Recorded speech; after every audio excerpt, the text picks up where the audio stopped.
Hey, what's up guys? Aku ni bukan demam ke tak sihat ke, bukan. Cuma aku bangun sahur tadi, aku baru perasan tak record lagi voice over video ni. Ya Allah, pasal record lah time bangun sahur ni dengan mamai.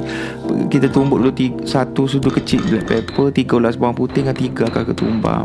Tumbuk sampai lumat macam ni. Lupa nak bagi tahu, kita nak buat sup ikan merah. Lepas tu masukkan 1 biji bawang merah, serai sebatang yang dipotong panjang. Kenapa potong panjang jangan tanya dek. Tengah ngantuk tak boleh buka mata ni. Lepas tu masukkan air, tambahkan sup bunjuk ikan ni beli kat supermarket.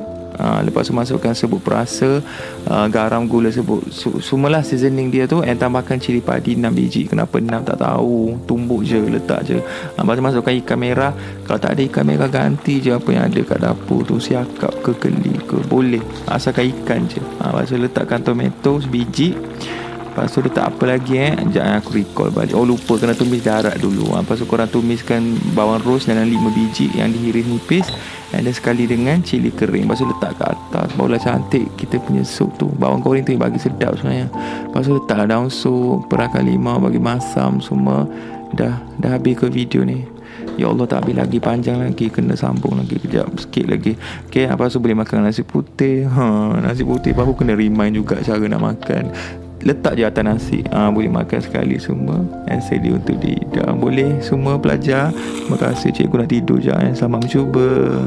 Tak kena bagi macam-macam pedas-pedas. Rasa ketumbar daun sup semua sedap. Boleh try kat rumah. Selamat berbuka.